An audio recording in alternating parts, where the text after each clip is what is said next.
Okay, thanks for being here, and well, thanks to the organizers for this event and nice location. So I'm Andrea, and this course will be given by me, and Costantino is there behind me. Costantino will do the exercises, but I mean, feel free to ask him many questions about these topics as well. So, we're going to talk about gravitational waves and tidal effects in compact binaries. And this is a pretty wide and spread topic. I just want to give you, before we go to the blackboard, just the overview and the science case behind this. So I won't pretend to teach or to explain at the blackboard any ingredient or any, I mean, all the ingredients behind gravitational wave source generation, waveform modeling, because I mean, we'll need like a semester. But what I want to give you is an overview on a very interesting science case that we can tackle with gravitational waves that has implication already with gravitational wave observation that we've made with LIGO and Virgo. And this is related basically to, in part, or at least for the majority, with neutron star physics. We're going to talk in a second. And let's say that gravitational waves and the modeling of gravitational wave will be coincidental in the sense that we'll make a detour to explain what gravitational waves are, with the goal actually on focusing on tidal effects. So why do we focus on and we care about tidal effects? As I will show in like a couple of slides before discussing a bit of blackboard gravitational waves, tidal effects have a very, very predominant role in a science case related to understanding the internal composition of compact objects. And in particular, we're going to discuss a bit on the role of tidal effects for understanding the equational state of neutron stars. So what is, at the more fundamental physics level, trying to understand the nature of or the behavior of dense nuclear matter in very extreme regimes. But in terms of fundamental physics, there are at least two science cases related to this. One of these is that tidal effects in gravitational waves are very helpful, and indeed these are the only ingredient besides masses that can help to distinguish black holes from neutron star. And if I have a bit of time at the end of the lecture, actually tells you how tidal effects can also be useful to some a bit more exotic scenarios, so to distinguish or at least trying to understand if the universe is populated, besides neutron star and black holes, also with other kind of compact objects, either in the form of compact objects beyond GR or exotic compact objects. I'll try to be more clear at the end of the lectures. Okay, how do we do this? So there is basically the road that I want to follow is first try in these slides to describe why tidal effects are important and where do we find tidal effects within gravitational wave emission. And these will actually bring, after we explain these things, how do we measure this and how do we constrain tidal effects, and this will be like the main mission of Costantino, which besides the exercise, we'll actually try to give you some hands-on sessions. So basically, we'll give tools that you can actually use even after the school is done. We have created a Git repository with basically both data analysis code, but I will also release some mathematical codes to make like algebraic calculations, manipulation of Einstein equations, and blah, blah, blah. And of course, today and tomorrow, what I want to do is I want to tell you where tidal effects go into the gravitational waveform. But I presume that most of you haven't seen what a gravitational wave is. And so I want to give you a brief overview of gravitational wave emission, how we compute it. I want just to show you some basic properties, and then from there move to tidal effects. And in particular then compute what are called log numbers, which are the key the key ingredient of this series of lectures, and I will do this exploiting something, an advanced tool which is called relativistic perturbation theory, that is going to be, so let's say that from a theory side, like gravitational wave generation, so what we will do today and tomorrow, and relativistic perturbation theory in the second part of the course will be the two main deliverables that I hope to give you, and then Costantino will complement this with data analysis tools. Okay, so let me now talk about the science case of tidal effects, and why do we care about tidal effects in gravitational wave, and the answer is basically this plot here. This is basically what is called the matter phase diagram, and basically if you see on the x-axis, that's basically the density, and on the y-axis, that the temperatures that related to some particular like state of matters. For example, like you have hadronic matter there, quark gluon plasma, heavy, what is it, nuclear superfluid matter. And I think the interesting thing is that different phases of state of matter are associated to different regions or different zones in terms of density and temperatures. But on top of this, you can actually see some experiment or observables that are able to sample these particular regions. For example, at low density and high temperature, you see the spots there. These are the regimes that you can find or I can sample with the LHC. And if you see here, the bottom right corner, there's a region with very high density and very low temperature, which can actually be spanned by neutron stars. So you see that observational neutron star can actually sample or try to understand or give us information of a quite peculiar region of this dense matter diagram, which is hardly accessible by other experiments. Okay. Now, why neutron stars are so important, and which are actually which is the kind of physics that we want to extract from neutron star observation. And to understand this, I just want to give you an overview on what we believe or what we believe is the internal composition of a neutron star. You can imagine a neutron star as a very big onion with different layers, and basically what more or less there is a general consensus on the fact that we have an external crust in which there is a lattice of nuclei in which there is embedded an electron glass. Then as you proceed towards the interior and the density increases, there is the inner crust, and I mean, when you increase the density, there is a rearrangement of the nuclei and the particle there that tend to create some particular structure that with a bit of imagination have been called the pasta phases.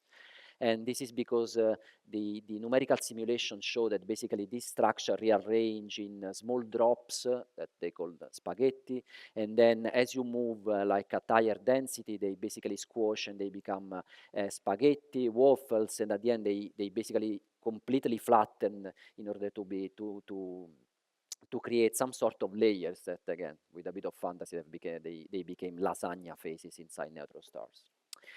Then there is the outer core, and up to the outer core, I mean, we can say that we still have some control, in the sense that if you talk with the nuclear physicists, they know more or less, they are confident that the outer core of a neutron star can be basically described by a gas of neutron, protons, and electron and muons in beta equilibrium. And then there is what is called the inner core, which is the most mysterious part, and which is around, it starts around, in terms of density, around 1 nuclear saturation density, values of rho 0 that I put there, and it's this number here. And then understanding the neutron star inner core is basically the challenge of astrophysical observation of neutron stars. Different models predict different inner core structures. Different models means that there are proposals, theoretical models built by nuclear physicists that can predict the appearance of new states of matter like deconfined quarks, or like condensate of mesons, or phase transition, or like the appearance of hyperon. So all of these are predicted by different models of nuclear physics, and there's no general consensus that indeed the goal of astrophysical observation is more than validate, falsify these models and try to understand what's really inside the inner core. The key point is that the inner core can reach densities up to 10 times the nuclear saturation density, which are basically impossible to reproduce in any other Earth laboratory experiments or basically anywhere else in the universe. So you see, neutron stars are able to give information of the state of matter densities, which are it's impossible to reproduce elsewhere. Okay. How these things then reflects. All of these basically that I show you is what is called the microphysics, and a description of this what we know and what we don't know on the neutron star interior composition. So basically, our uncertainty on the inner core in particular translates in our uncertainty in what is called like the neutron star equation of state. So if you want to describe the different layers of the neutron star and you want to build a star, what you have to prescribe at a certain point is an equation of state. So something that gives a relation between the pressure and the energy of the neutron stars from the outer crust to the inner core. Okay, and here you see some proposals of neutron star equation of state, and you see many proposals, and all these proposals are actually are there because they reflect our ignorance on the inner core of the neutron star. So different curves here, which are go with this label here, basically prescribe a different internal composition for the inner core of the neutron star. And for example, again, there are the green one are the neutron star built with cores which have strange quarks. The light green are mixed of hadronic matter and quark star, hyperon in the core or kaons, and blah blah blah. Okay, so when I had in the previous talk I discussed about our uncertainty in modeling the neutron star core, it reflects in this that then we have different equation of states which in principle can model the interior composition of the neutron star, and the goal of astrophysical observation is at least trying to understand which are the most likely or not of these equation of states. Okay. Macroscopically, so that thing of the equation of state is what I call a micro view, a microscopic view on the neutron star, but macroscopically then what you measure are masses, radii, moment of inertia, and log numbers, and indeed that uncertainty or the spread of an equation of state maps into this, which is in the astrophysics commonly known as the mass radius diagram. So basically each of these colored curve corresponds to each colored curve in the previous diagram, okay? And you see here basically how different equation of state predicts different families of neutron star, okay? Now, the goal that have been always played at the astrophysical level is that you see a neutron star with some electromagnetic observation, you measured the mass and the radius. In general, I mean, the measurement of the mass are extremely more accurate and easy to do with respect to the radius. You put a band there, and I want to say that you identify the equation of state, but you rule out models that you are not able that are not compatible with data.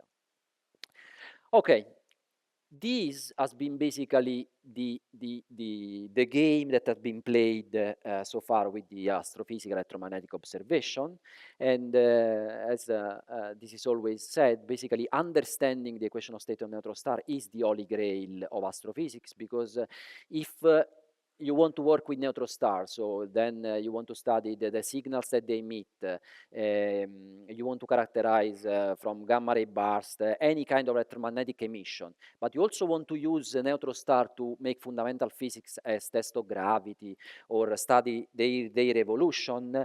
Not knowing the equation of state can be a problem, because this ignorance can hamper your test of GR or your model of atmosphere. So it's a physical ingredient that is there and that is really required in order to do fundamental physics with neutron star. There are too many models, and I mean, again, choosing the correct one is always basically going into this game that I call macro to micro. So you measure mass radius, moment of inertia, and then you try to go from these to constrain to the equation of state and select models.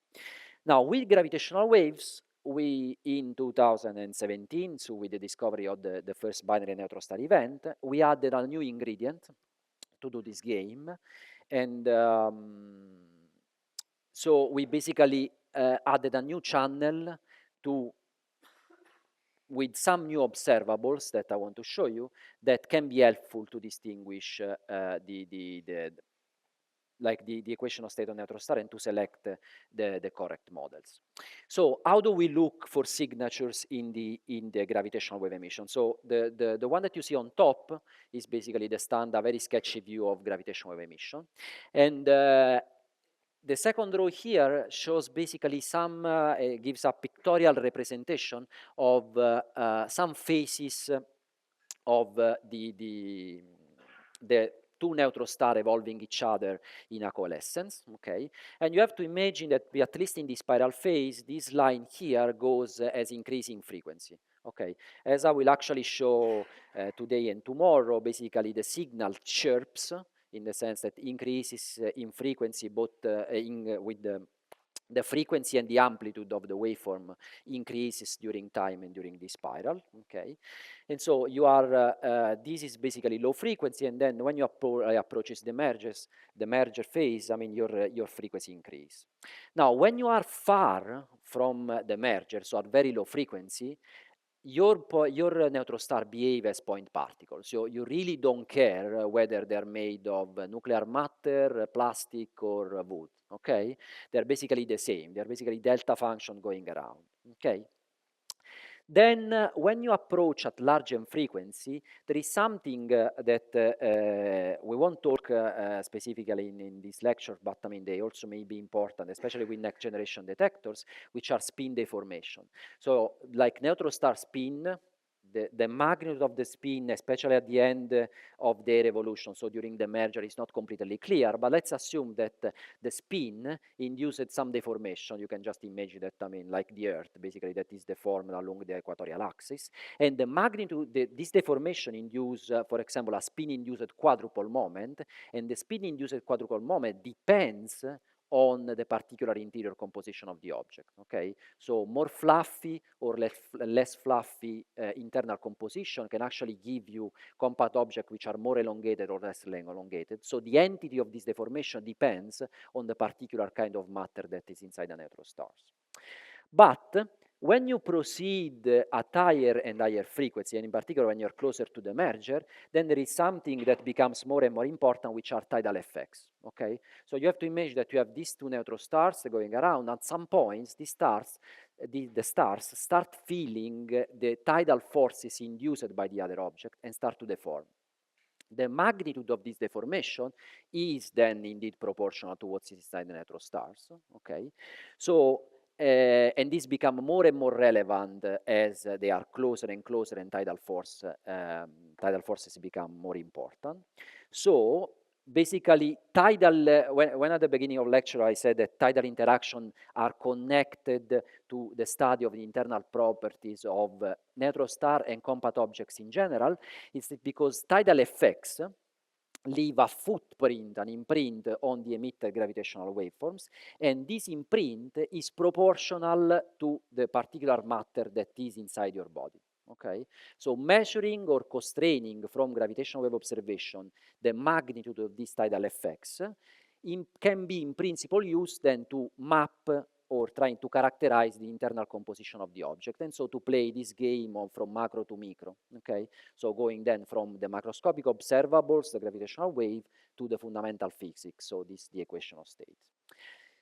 Which is the key ingredient? So I said like tidal effects, but in concrete, what do we observe within the gravitational waveforms?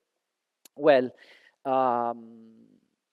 the key ingredients, so the tidal effects, so the deformability properties of an object within gravitational waves are actually encoded by a set of numbers that are called love numbers.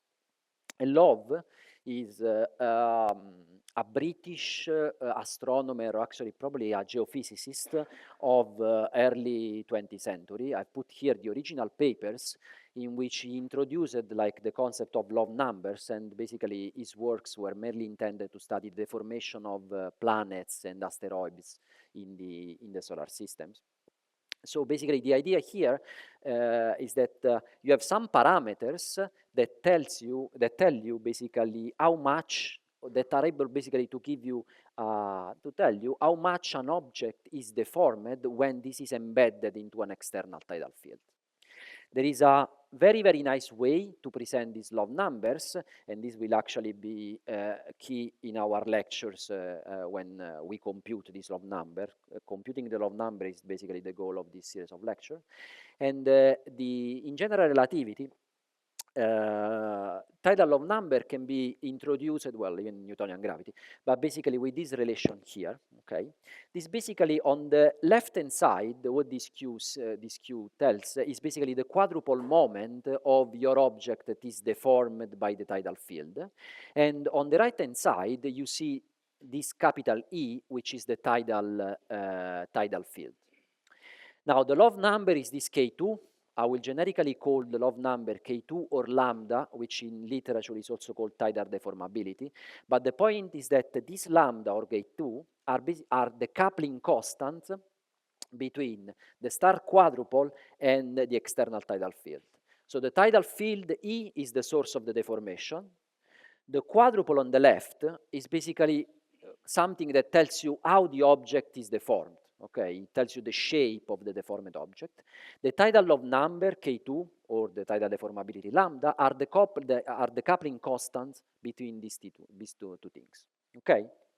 Now, why they are important for gravitational observation? Where they enter into the waveforms, and I'll show you this later. So as in the waveform, you have like mass, spin, luminosity distance, the angle of the sources, and blah, blah, blah. You also have this lambda that enters into the waveform as a parameter, and that you can constrain with the data. And for a given equation of state, so if you follow one of the lines that I showed you before, they depend only on the neutron star compactness. Okay?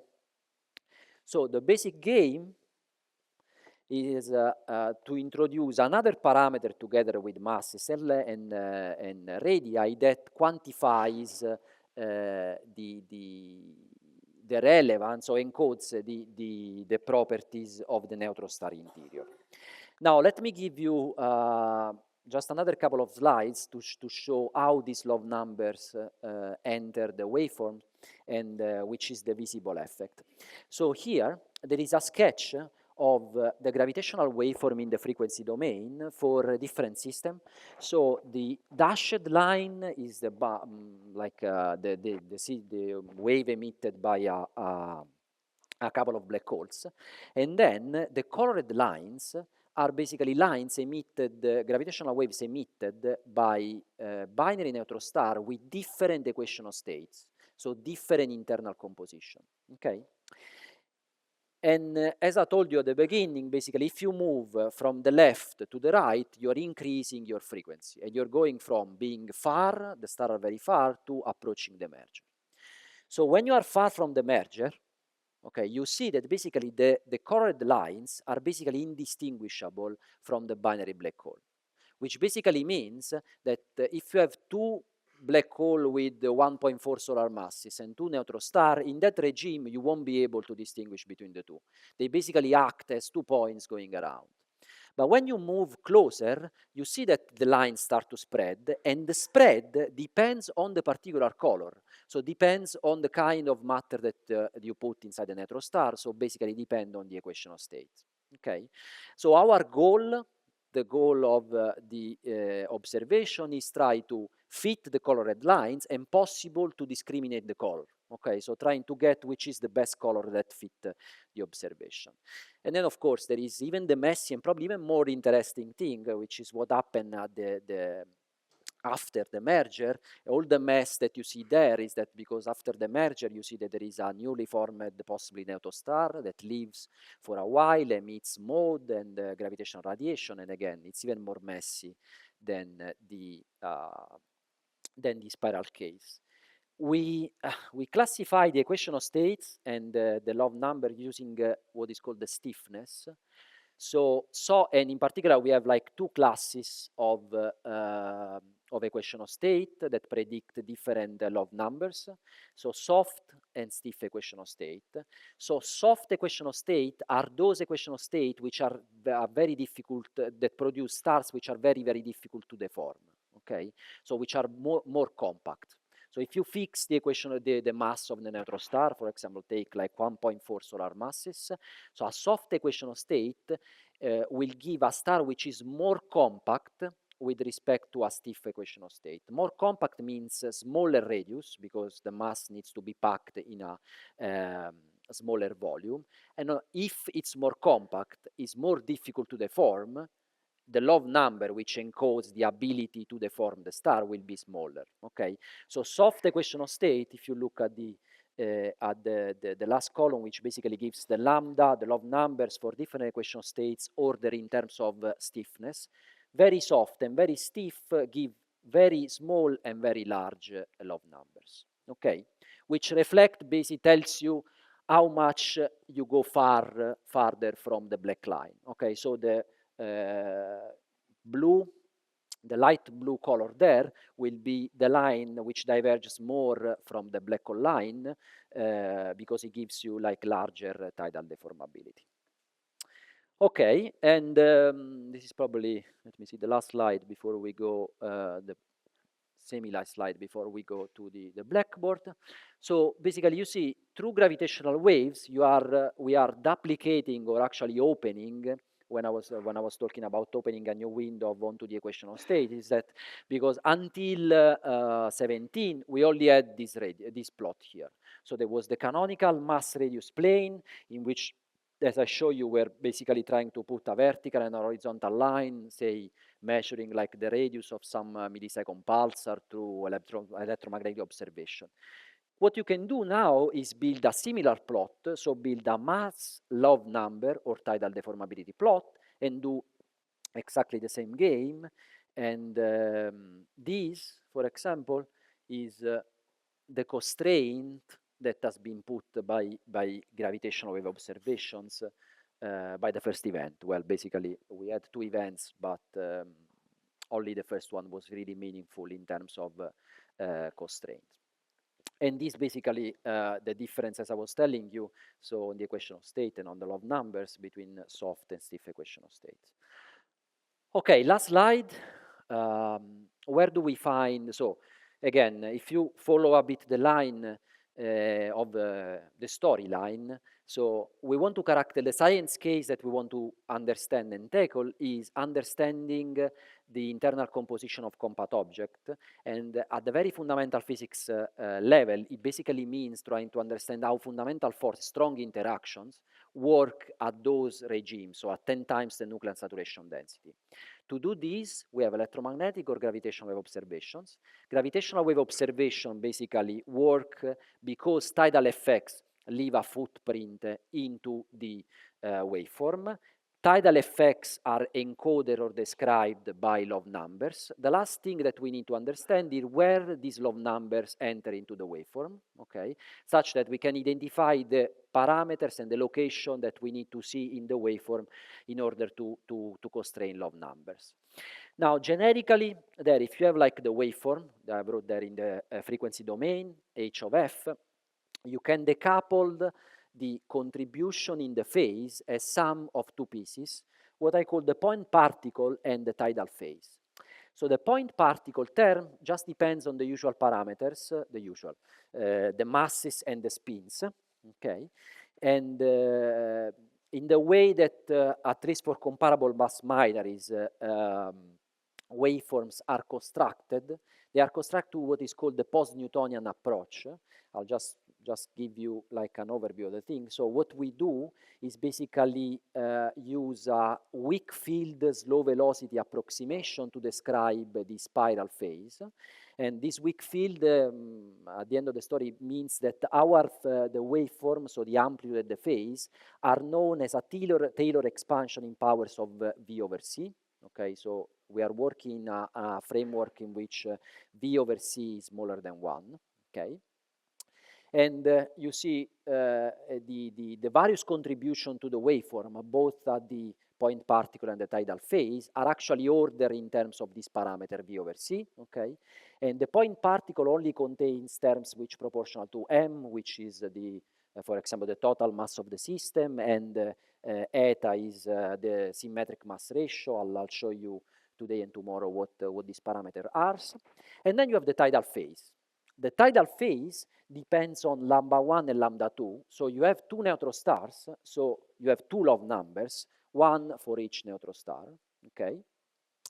And actually what you really measured is not too much lambda 1 and lambda 2 independently, but a combination of the two with which very great imagination by astrophysicists, gravitational wave astrophysicists, has been called average tidal deformability, okay? But there is a very, very key point to observe here, is that if you look how the point particle and then the tidal phase develop, you see that you go from contribution, which are order 1, then you add the 1pn, 1 post-Newtonian term, which is v square over c square. Each v square over c square add a 1 post-Newtonian term, okay? So you have 1pn, 1.5, and this is actually an old slide because there is here I put a waveform which in the point particle is up to the 3.5 post-Newtonian term, but recent calculation pushed this to the 4pn, so V8 over C8. And if you look at the tidal phase, there is a the leading term of the tidal phase is V10 over C10. Now, you can think this is called like the 5 post-Newtonian term. Now you can argue and think that this is an incredibly small term because basically you may think that like the tidal phase is suppressed by something which is c to 10 the speed of light, and indeed this is a very small term, but the love numbers are something, for at least for a neutron star, of the order of 10 to 4. So these are very, very big numbers, especially because as we show, so lambda basically is proportional to the tidal deformability, which enters the waveform, is proportional to the love number times the power of the radius of the neutron star, okay? So these, I'll give you some codes to compute the love number for equation of state, but these of the order of 0, 1, 0, 2, while this guy here of the order of 10 kilometers, so you have a very, very big number going around here. So while it's true that the Taylor basically series has a factor, so the order of the Taylor series is very, very small, the coefficient in front can be large. And indeed, it's so large that it's not only important because you can do fundamental physics, but you have to add it because this term here can be comparable with those terms there. So if you have two neutron stars and you don't include these, you can do a parameter estimation which introduces systematic effect because you are actually contaminating even like the low order terms which are purely point particle.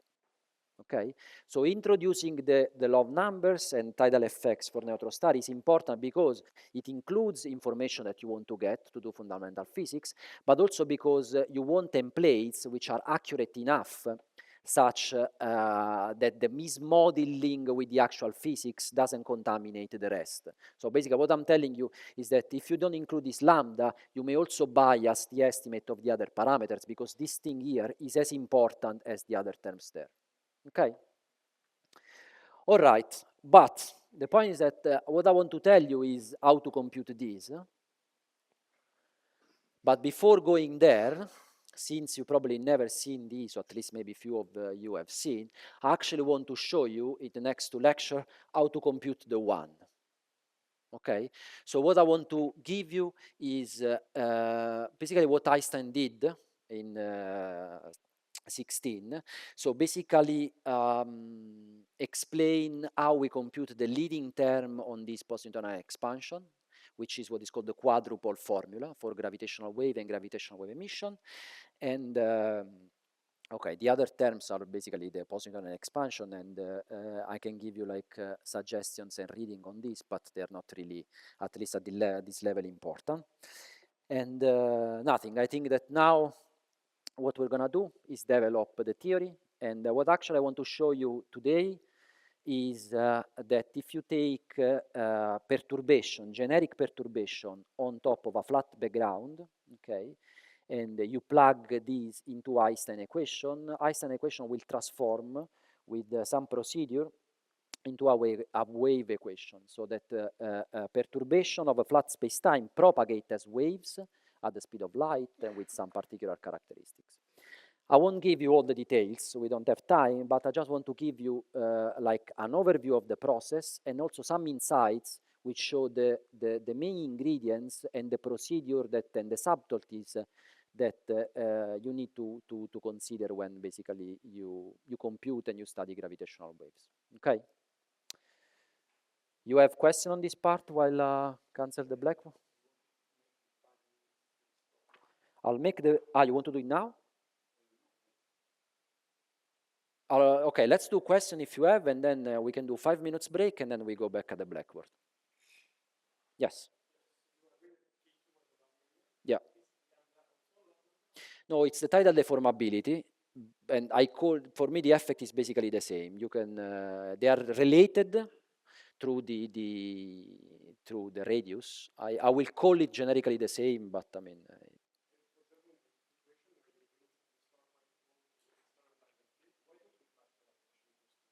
Sorry, why don't we?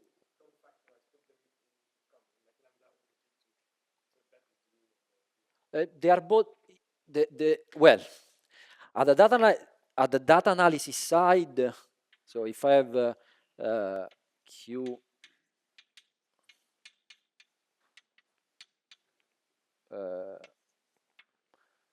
this, okay, and this object here is lambda. So from the data analysis side, it really doesn't matter in the sense that you won't be able to measure K2 and R independently. Okay, they are fully degenerate. So, and indeed, what you actually measured, as I showed, this is lambda, or a combination. And the same from a pure computational perspective, in the sense, when you try to compute these integrating Einstein equation, for a given equation of state, all of these are just number fixated. You will get from a fixed equation of state at the same time K2, R, and then lambda. So it's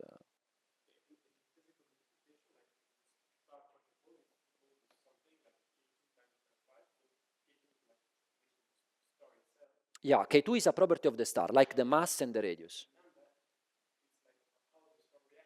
Yeah, exactly. Lambda is really the tidal deformability is really the coupling between Q and E. So the tidal force, if you wish, the tidal field and the quadrupole tensor. No. Lambda, because lambda is just another way to see this combination of the two. If you wish, lambda encodes also, no, if you wish, encodes also information on the radius, but they're exactly the same thing. Yeah.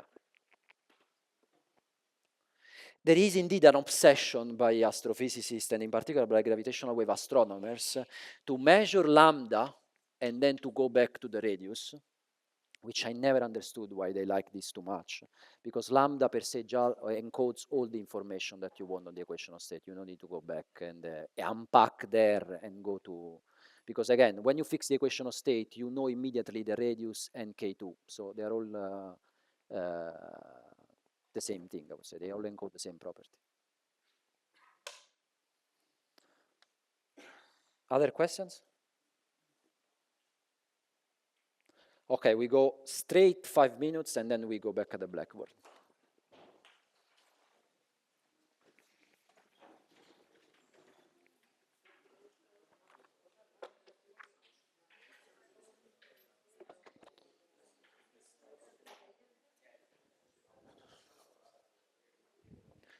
Okay, shall we start? Appreciation post for the break. Okay, so as I was telling you before, what we're gonna do today is massage a bit Einstein equation, trying to understand what happened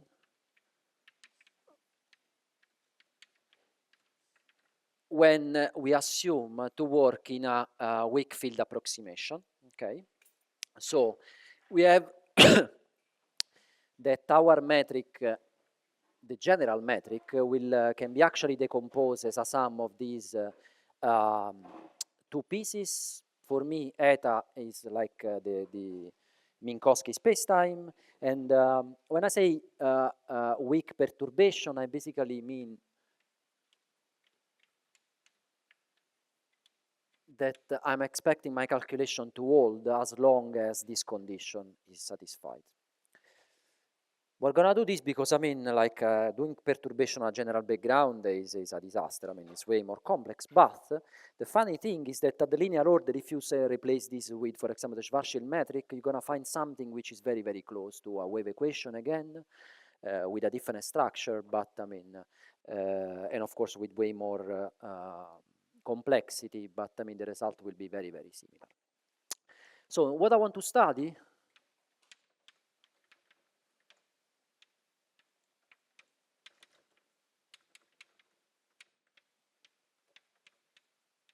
is what happens to this, okay? I suppose that we all seen this, right? That what happens to Einstein equation. And to do this, in the sense, I will, and I'll take some results for granted, expand everything at linear order in H. So whatever I will do, I will neglect terms which are OH squared. Okay? This is again a procedure that you can do even with your general G. And I'll provide some Mathematica files that Mathematica is like a software that you can do to do many things, including a bit of algebraic manipulation and even of tensor calculations, and in which, if you wish, you can just replace this eta with the generic G and try to go to move forward. But the sketch is always the same, that basically these, of course, R and T will be proportional to the metric, and of course also to, depending the matter energy distribution. But what you want to do is basically write an expansion of this thing.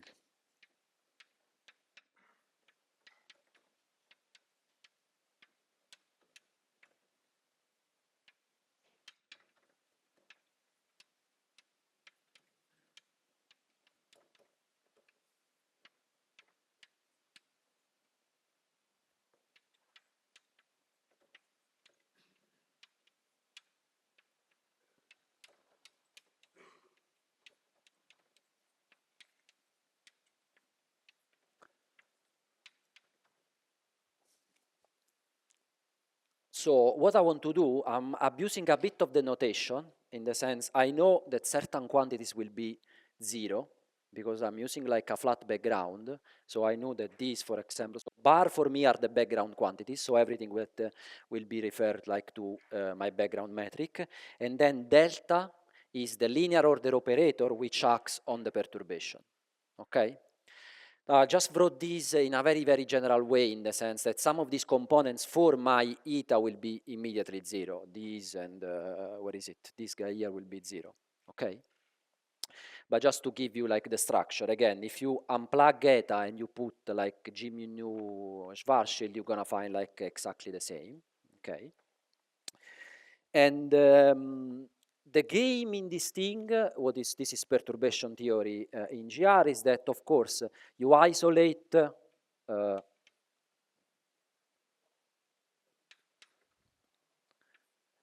0, the background equation. So at the background, in general, we will have R mu nu minus 1 over 2 eta R equal to K, and you will find solution in this. Now, in our case, the solution will be trivially eta, so eta will trivially solve the background equation. But again, if you take, you can imagine to have like the Schwarzschild solution that solves R mu nu minus D is equal to 0. Okay? Then, what we want to do is what happens at the linear order, because we want to see the effect of the linear operator on the Ricci tensor on H and see which kind of equation comes from this. Okay? And at the linear order, we'll have, so this equation here,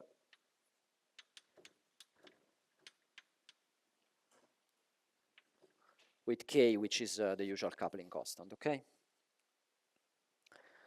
Okay, let's do a bit of algebra just so we'll get a bit more confident with all the calculation. So let me take the trace of this. And then I'll get take the trace of that equation, and this tells you that delta R is minus K delta T. And let me plug again everything inside my equation. So if I then replace this trace here inside there, the first equation, I take that the linear operator acting on eta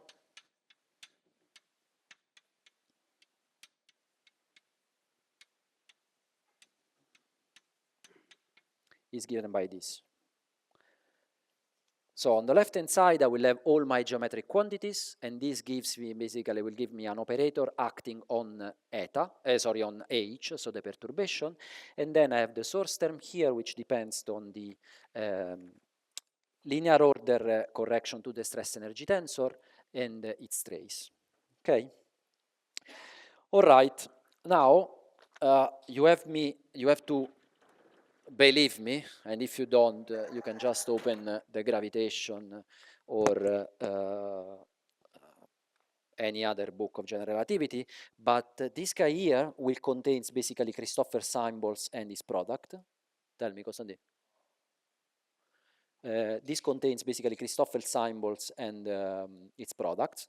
And what we want to do is take these terms and expand all the terms as eta plus h and get rid of all terms which basically have like h square contributions. And if you do this, I'm gonna give you just this formula together, you'll get that the contribution of delta r is gonna given by this term here.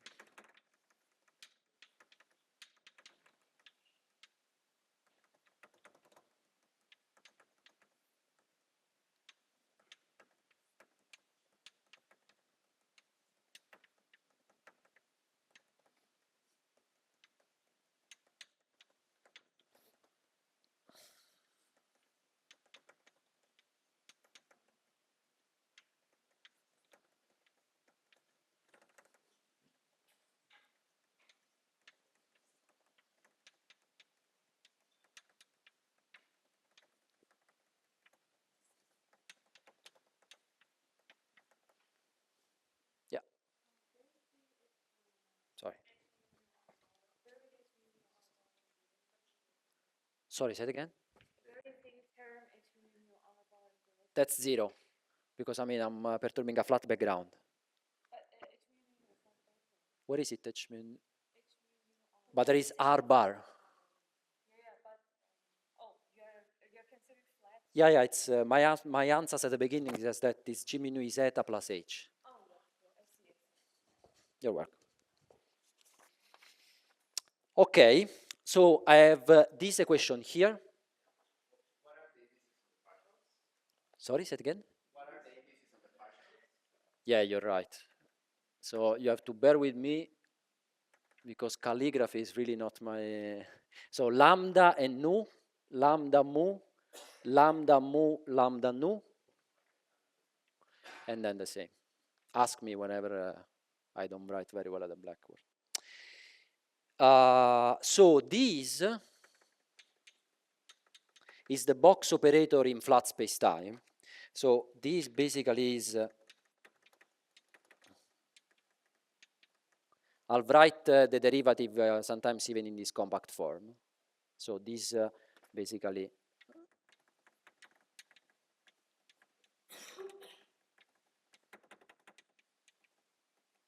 is this. And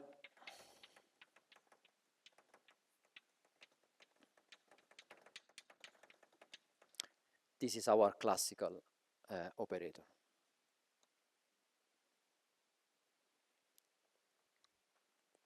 Okay, plus, of course, this is delta r, and there is like the right-hand side term that will always be the same. We haven't changed it. Now, you see, okay, I'm making it simple, but just the linear order in H with a very simple line of calculation, in the sense that if we would do like everything from scratch without just going this, which is just a formula, I mean, the only step more was to expand the Christoffel symbols, but you already see that your equations are turning into something like wave-like, because you have this, which is the wave operator, okay, acting on H. You have the source term here. There is these terms here which are really a bit disturbing, and it would be nice if we could actually find a way to cancel out all these terms. Okay. Is there any way? Yes, it is. And indeed, this is what the message that really I want to show, is that this equation here can actually be simplified because of Einstein equation invariance under coordinate transformation. So I know that if I make a coordinate transformation, I'm actually describing basically the same physical situation, just in a different coordinate set. So the physics output must be the same, okay? And this freedom, as we will see, actually allows to impose certain coordinates that, if we are smart enough, are able to simplify these expressions here. Let's see which this kind of coordinate transformation we are looking for are.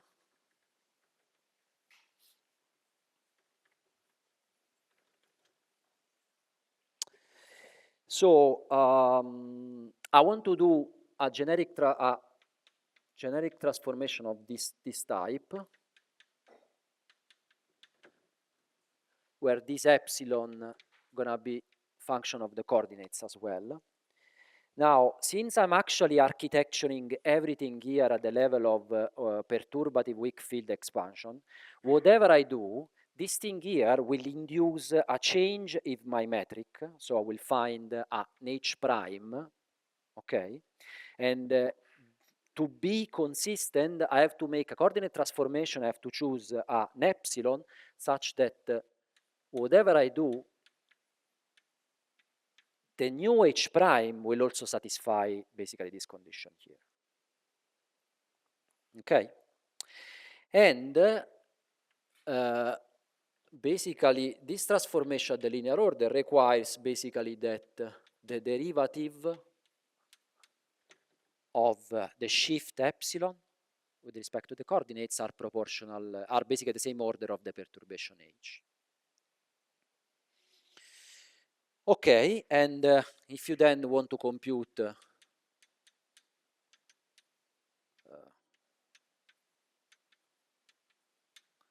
your audiometric changes, you basically use your ordinary like way of transforming tensor. And so these are just the lambda matrices that basically, if you apply the lambda matrices here, there will be a term which is delta. So this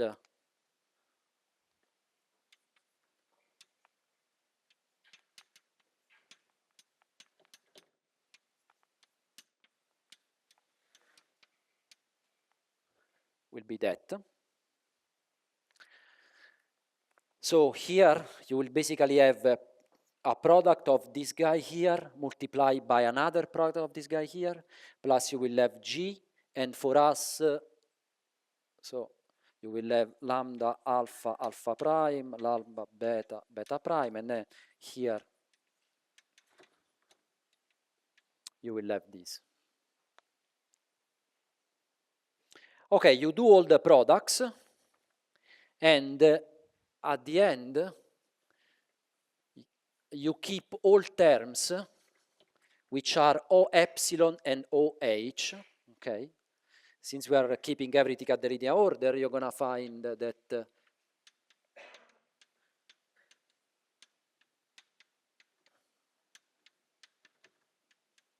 at the end, your new metric, the perturbation, will just be related to the old one modulo the derivatives of your shift, okay?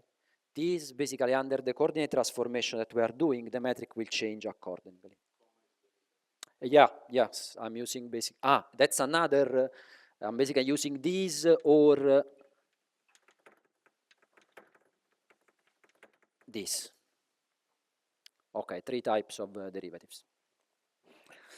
Okay, now which kind of transformation now? So we have like this, we are allowed to do this coordinate transformation, and that coordinate transformation will not change the physics that we are dealing as long as we keep the condition on the metric always being smaller like than our background. This metric, this change of transformation will induce this kind of change in the metric, which is, there is an infinity of things that you can do here. Now it's up to you to choose what you really want to do. And a smart way, because I know the answer, is to go into the harmonic gauge.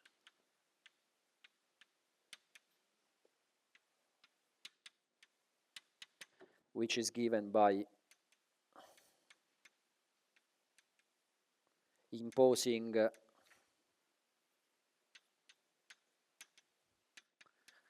that this guy here, so the contraction of the metric tensor and the Christoffel symbols, is equal to 0. Now, why this? Well, we can, actually no, let me use, to understand why this is useful, let's actually unpack these two terms here and compute what's this expression at the linear order in H. Okay, and in particular, let's see what this thing can actually make to that term there that we want to get rid of.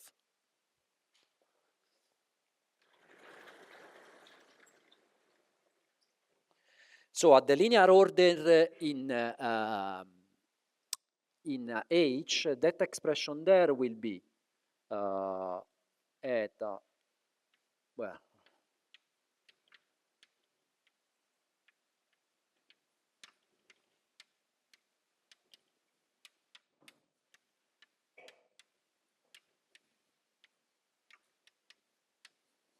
so this piece here comes from gamma, okay? Gamma contains derivative with respect to the metric, so the part that contains derivative will only have like derivative with respect to H, because our derivative with respect to eta will always go to 0, okay? So since we are keeping everything at the linear order, in H, this force, the G which is in front of the Christoffel symbols, you've seen what a Christoffel symbol is, right, in your life? So basically sorry, I have to write it at this point, but no, you know it. So the one in front is just eta, and then there is another eta that comes from there. Cannot become H because we want only linear terms, okay? Okay, and if you further massage a bit this thing here, this becomes 1/2 eta lambda rho h no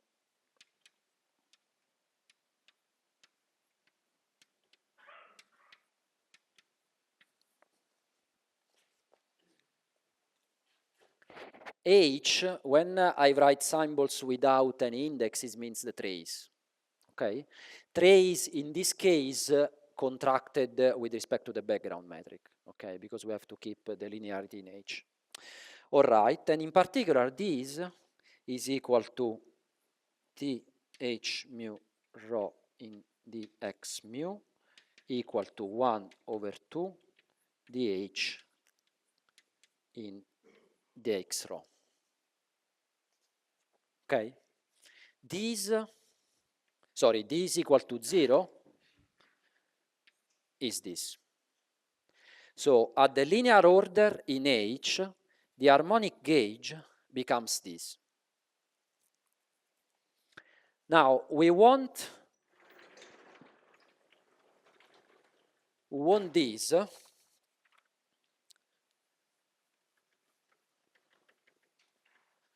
because if you look at the expression here around the square brackets, we have terms which are basically very similar in that they're actually exactly equal to our gauge condition. And indeed, let's take the first term. You'll get basically, actually, this is each of these terms contains like two derivatives, but the first, what you can do is basically express the first derivative using this condition here. Okay, so this guy here, if basically at each of these two, you replace the second term here, because you see this is the index lambda of the x next mu of h lambda nu, which is exactly this.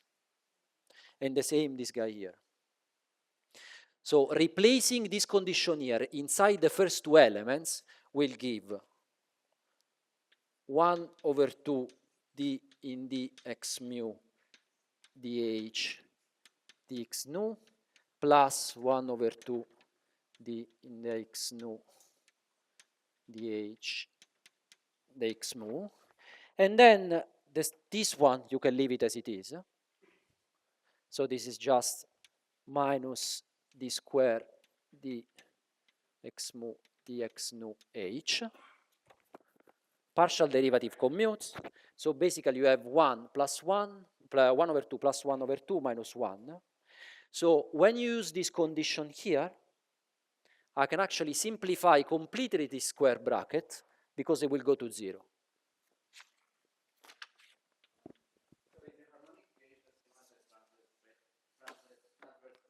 Not yet.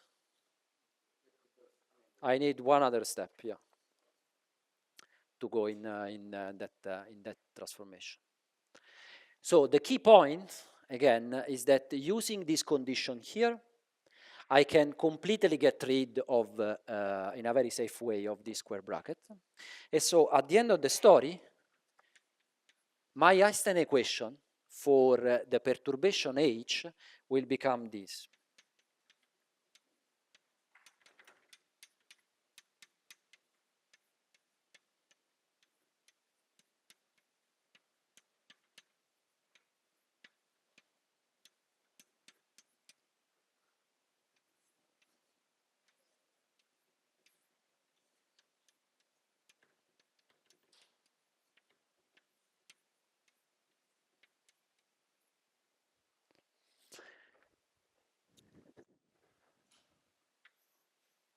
So basically I have like a wave-like equation for my perturbation sourced by the stress energy tensor perturbation supplied by the gauge conditions.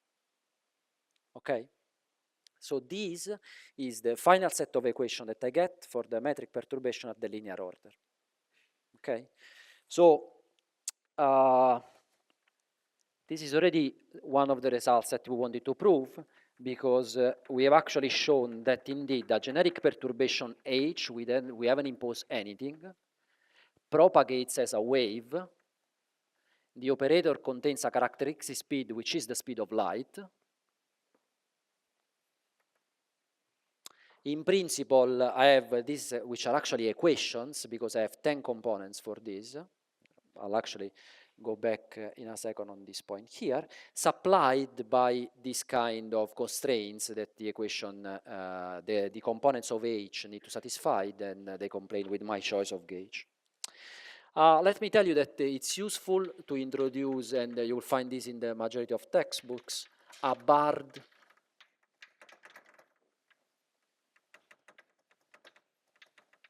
version of H. This is the traceless version of the perturbation, because I'm subtracting to the perturbation its trace here. And if you replace that inside of here, what you're gonna find? Tell me. This is the same H with a bar.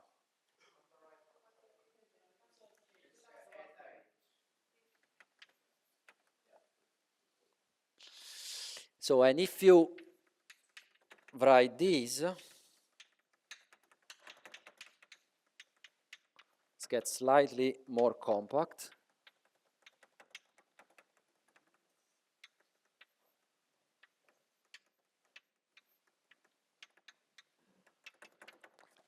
And we get this, okay?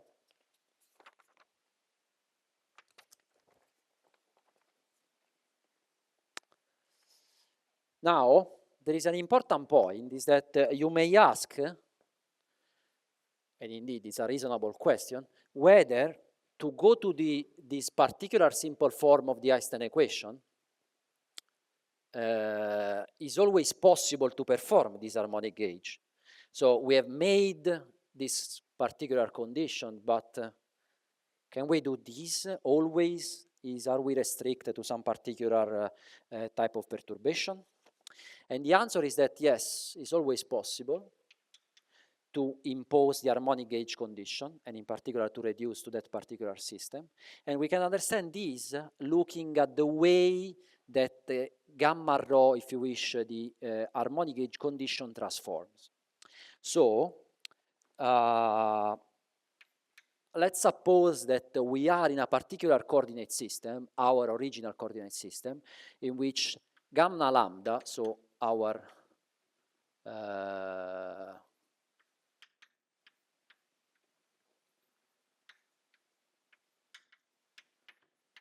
is different from 0. What I want to do, I want to show, is that it's always possible, if we are not in this condition here, to choose another coordinate system. Let's say that we have a gamma lambda prime, where this is going to be equal to 0. And to do this, again, let's assume that we are in x mu, our original coordinate system, in which our harmonic gauge is not satisfied. We make another coordinate transformation, okay? I'll call it epsilon, but they're all different each other, okay? And I go in a prime reference system, and I now want to see how gamma lambda, so the harmonic gauge, transforms when I go from here to the prime condition, to the prime coordinate system. And basically, the transformation is given by this.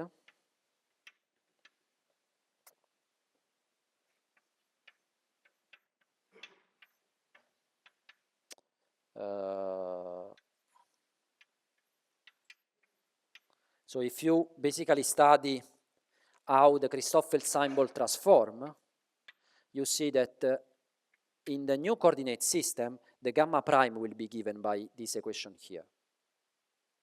Now again, I'm moving, the original situation is gamma lambda, and this gamma rho, and this gamma rho for me is different from 0.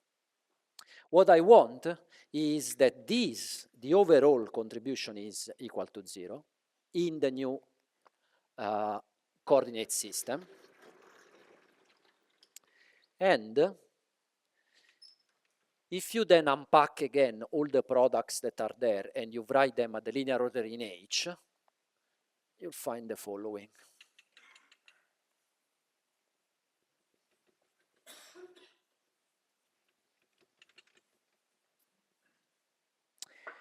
So let's unpack the terms there, and then basically this becomes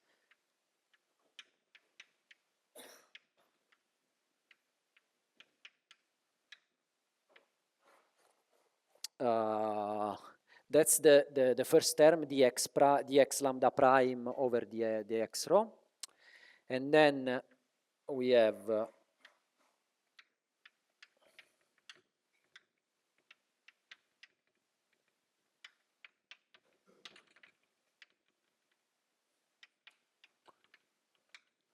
this piece here is gamma rho. We have already seen how the Christoffel symbol basically become when the linear order in H. Plus there is the last term there, which is minus G rho sigma di x rho delta lambda sigma plus di epsilon lambda in the x sigma. Okay? All right, now we want to remove all terms which are proportional to epsilon, h squares, and blah, blah, blah. Remember that I haven't unpacked this, but this contains still an h plus. And if you basically remove all these terms at the linear order, this becomes this.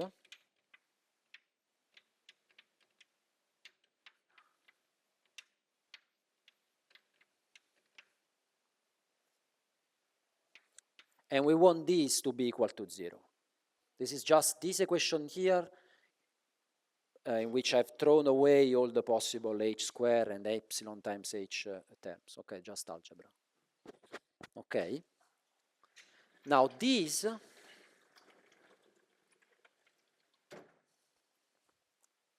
tells you, or gives, four algebraic equation, not algebraic, differential equation for epsilon,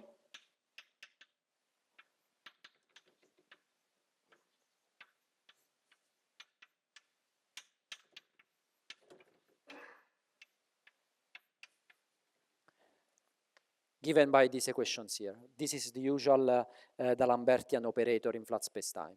So what I wanted to say here is that if you start from a condition where your harmonic gauge is not satisfied, so at the beginning our gamma lambda was different from 0, you can always find that coordinate transformation, the one that we have written before, where you go into a gamma line prime, and this gamma lambda prime is equal to 0 if these equations here are solved.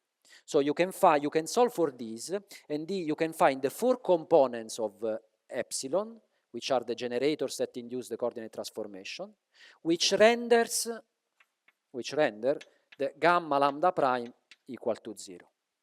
And this equation here, as always, basically has a solution as long as h basically is a smooth function. Okay?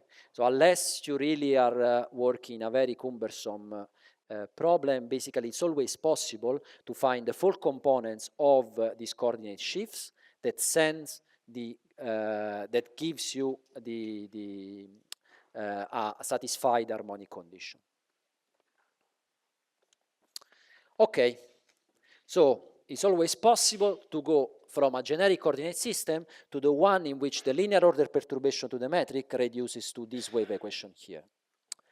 And let's now consider like the simple case in which we are turning off the source, so we are solving box H equal to 0. In this case, the simplest solution that we have is given in terms of plane waves.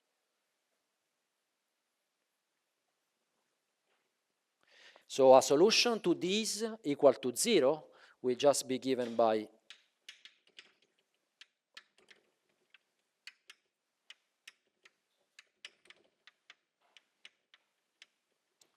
a plane wave form. This is the real part of. This is called, well, this is the amplitude of, in a more faint way, the polarization tensor. This does not, or the components do not depend on T and R. And this is the usual K wave vector.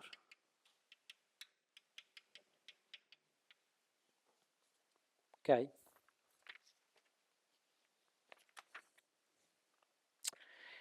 And I won't do this, but it's really two lines. If you take this solution here and you replace that here and here, you'll find two important consequences.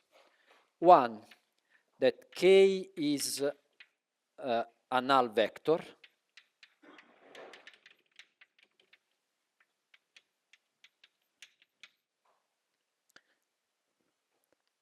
This comes from replacing the solution h mu nu inside the box h equal to 0. And you will... Yeah, I said it. Yeah, absolutely. We're solving this as t equals 0. I'll give you the solution later with the full t. Okay?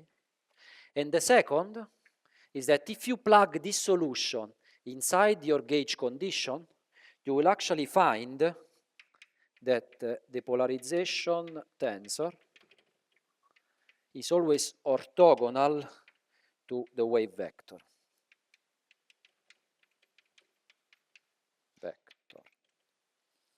So basically that the amplitude there is always orthogonal to the direction of propagation, it's transverse, okay? So the waves are transverse in the sense that they're always orthogonal, the amplitude, to the direction of propagation of the waves. Okay? Okay, now I think the most interesting thing to understand is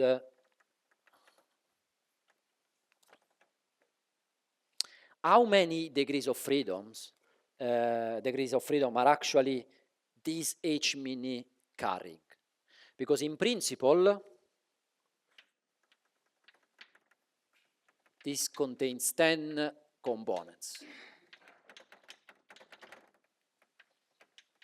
I say 10 independent components because it's 16, but it's a symmetric tensor, so it contains 10 ab initio components.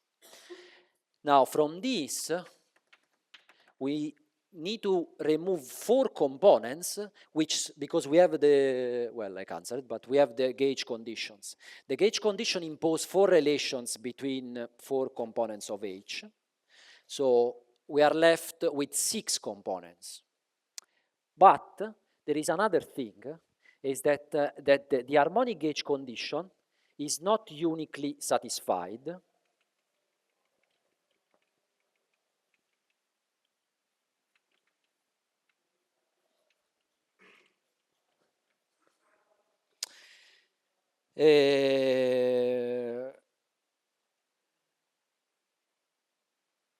Yeah, because even if you have that your gamma lambda is equal to 0 from the beginning, you can always make another transformation. Let me call it f of mu. And the new gamma lambda prime that you obtain will again be 0 if box f mu is equal to 0. So remember when we wrote that in order to find the harmonic gauge condition, we need to solve a box epsilon equal to something. That is an inhomogeneous equation, okay? And if that has some homogeneous solution that still solve the problem. These are the homogeneous solution. So what I'm saying is that there is another class of solution which still solve the harmonic gauge condition, which impose other 4 constraints. So the fact that the harmonic gauge is not uniquely satisfied, but you can make another coordinates transformation that still satisfies the harmonic gauge as long this thing is solved, and this is always solved. You can always find a solution for this. Tells you that you can impose other 4 constraints on the coordinates that you can remove from the budget of your degrees of freedom. So at the end you have 10 because it's a symmetric matrix, minus 4 because there are the gauge condition, other minus 4 because that gauge condition are not uniquely satisfied because the box operator has homogeneous solution, which has basically those, which still, I mean, gives you a solution of the problem. And so you remove other 4 and you get 2. This tells 2 things. The first one is epistemological and the second is factual. The factual thing is that gravitational waves carries only 2 degrees of freedom, okay, the radiative part. The epistemological, I think probably even more important thing in GR is that gauge conditions are very, very subtle, and when you're actually working some particular sector coordinates and your quantities are not gauge invariant in that particular problems that you are working, this coordinate transformation may actually mask the real physics behind. Because again, we discover that we only, out of the 10, we only have 2 radiative degrees of freedom just after all of this. So the problem at the beginning wasn't actually telling you not the full, it was containing more physics than expected, okay? So like you always need to take care or work with a glimp or a grain of salt. And indeed, if you have, for example, a gravitational wave propagating on the x-axis, your gravitational wave will have this form here.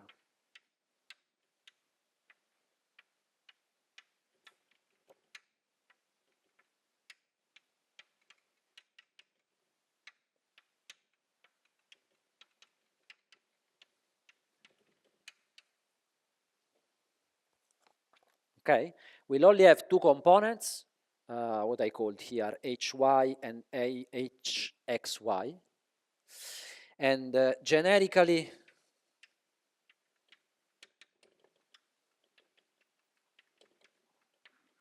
They are called the plus and the cross polarization.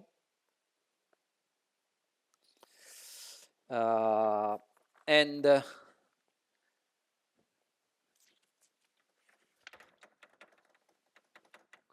let me write this as a summary of what we've done, is that this perturbation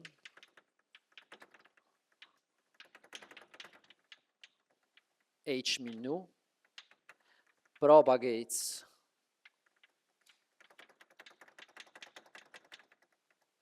as waves which are transverse to the propagation, and indeed they only have components orthogonal to the direction that in that case I've chosen to be the x-axis, and they have only 2 degrees of freedom, and the appearance of only 2 degrees of freedom is actually manifest in what your colleague was indeed mentioning, which is the transverse traceless gauge.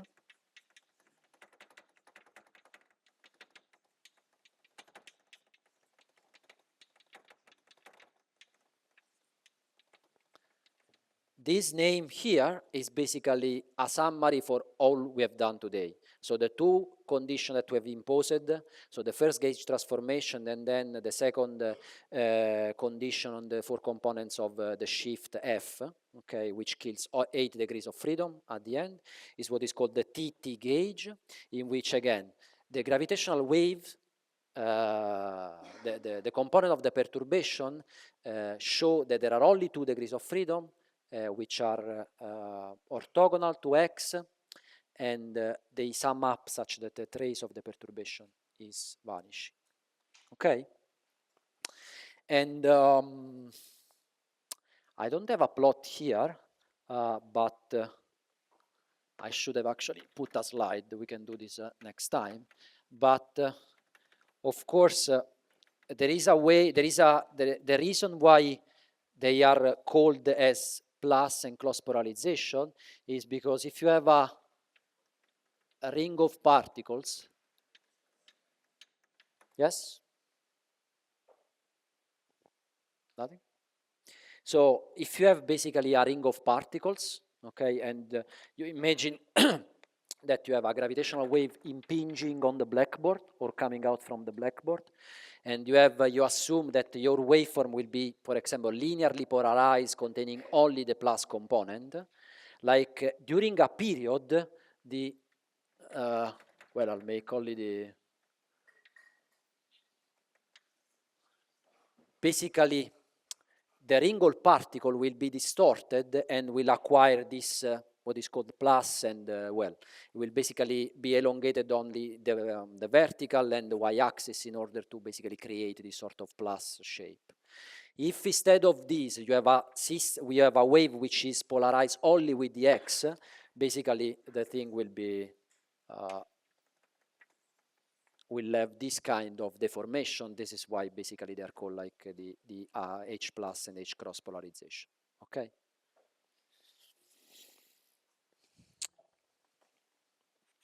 Okay.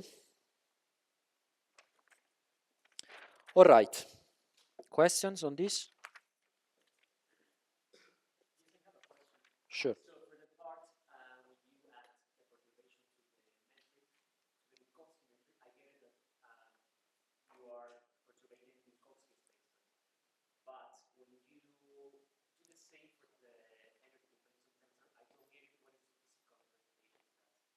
What do you mean?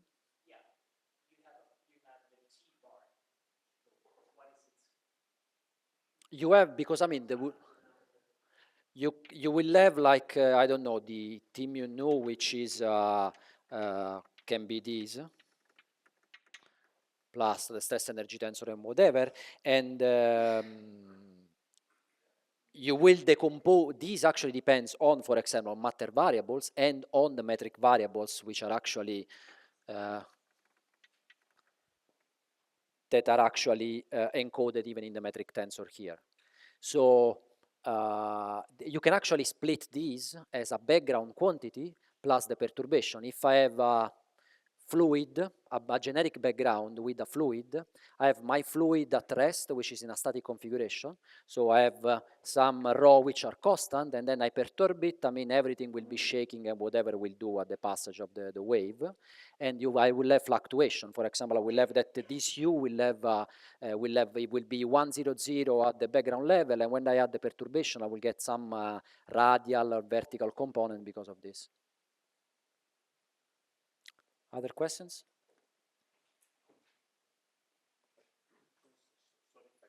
Absolutely.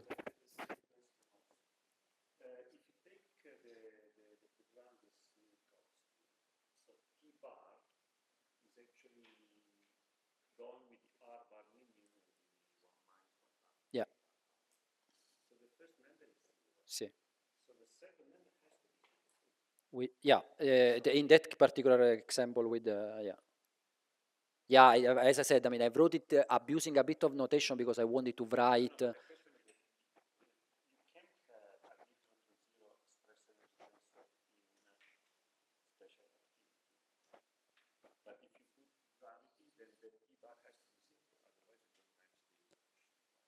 For flat background. Yeah, yeah, absolutely. Yeah, yeah, yeah, yeah.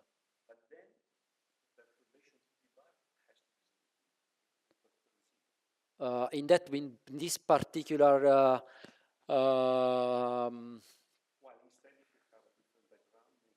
yeah, if I have a different background, yes. If I have Schwarzschild background, I can consider, indeed, I have actually a very nice case in which I have a background which is only Schwarzschild, and for example, the delta, so T background will be 0. And for example, I'll tell you like a physical example of this. For a non-flat background, I can mimic, I can describe what happens in a system which I have a particle impinging on a black hole. And I assume that this particle is so small that will be a perturbation of the Schwarzschild background. And in that case, my T bar will be 0. My delta T will be the stress energy tensor of the particle moving around.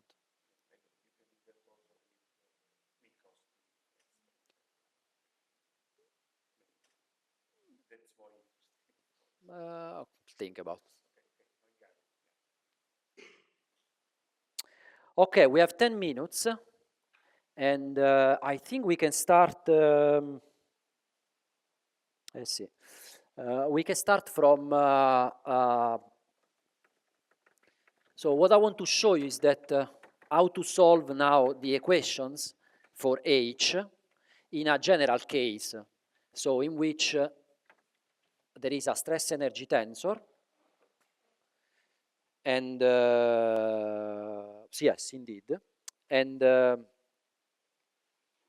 I want to write the equation